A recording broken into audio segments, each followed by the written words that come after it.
B J പിയുമായി CPIM വീണ്ടും തൃശ്ശൂരിൽ ഒത്തുകളിക്കാനുള്ള എല്ലാ സാഹചര്യങ്ങളും ഒരുക്കുകയാണ്. ഇത് കൃത്യമായി CPI നേതൃത്വം ആരോപിക്കുന്ന കാര്യമാണ്.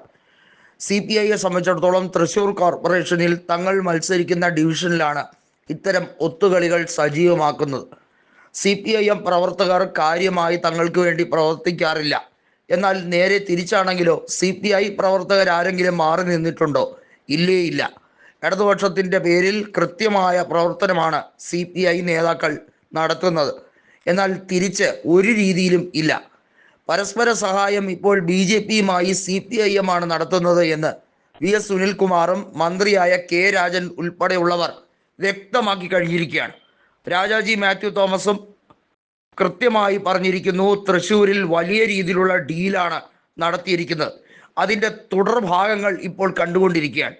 സുരേഷ് ഗോപിയുടെ വിജയം മാത്രമല്ല, പൂരം കലക്കിയതുമായി ബന്ധപ്പെട്ട വിഷയം മാത്രമല്ല, കൃത്യമായ തെളിവുകൾ CPIMനെതിരെ തങ്ങൾക്ക് നിരത്താനുണ്ട്.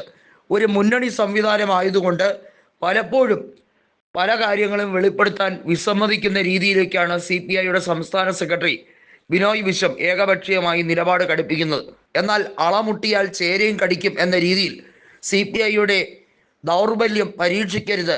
ഞങ്ങളുടെ ദൗർബല്യം എന്ന് പറയുന്നത് ഇടതുപക്ഷവുമായി ബന്ധപ്പെട്ട് സഹകരിക്കുമ്പോൾ ഞങ്ങൾ ആ മുന്നണിയിൽ പരമാവധി ഞങ്ങൾ അതിൻ്റെ എല്ലാ അന്തസ്സും ഉൾക്കൊണ്ട് തന്നെയാണ് ഞങ്ങൾ ആത്മാഭിമാനത്തോടെ പ്രവർത്തിക്കുന്നത്. CPIMന് അത് പറഞ്ഞാൽ മനസ്സിലാകില്ല. നിങ്ങൾ വോട്ട് ചോർച്ച നടത്തി വോട്ട് മറിക്കാൻ BJPക്കാരുമായി തീരുമാനിച്ചത് എന്തുകൊണ്ടാണെന്ന് ഞങ്ങൾക്ക് ബോധ്യമുണ്ട്.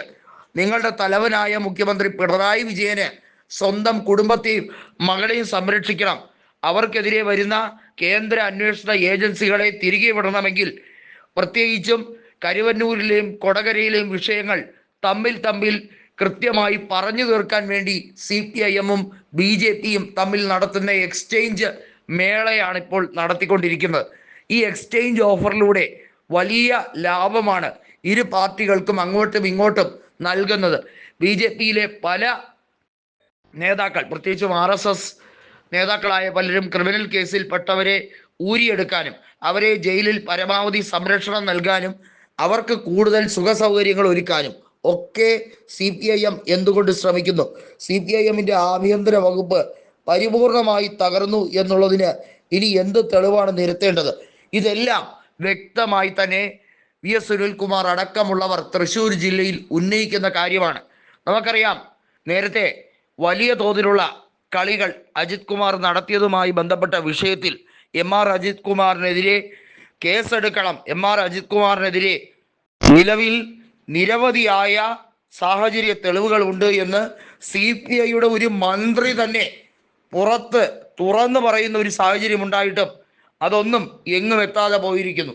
തൃശ്ശൂർ കോർപ്പറേഷനിൽ വൻ അട്ടിമറിയാണ് BJPയെ ജയിപ്പിക്കാൻ വേണ്ടി ഇപ്പോൾ CPIM നടത്തുന്നത്. അതിനുവേണ്ടിയുള്ള എല്ലാ തയ്യാറെടുപ്പും തുടങ്ങിക്കഴിഞ്ഞിരിക്കുന്നതായും CPI ഉന്നയിക്കുകയാണ്. രാജീവ് ചന്ദ്രശേഖരുമായി ബന്ധപ്പെട്ട് BJPയിൽ പല പ്രശ്നങ്ങൾ ഉണ്ടെങ്കിലും തൃശ്ശൂരിൻ്റെ കാര്യത്തിൽ അന്തിമ തീരുമാനം സുരേഷ് ഗോപിയുടേതാണ് എന്ന രീതിയിലേക്കാണ് നീക്കുപോക്കുകൾ നടക്കുന്നത്.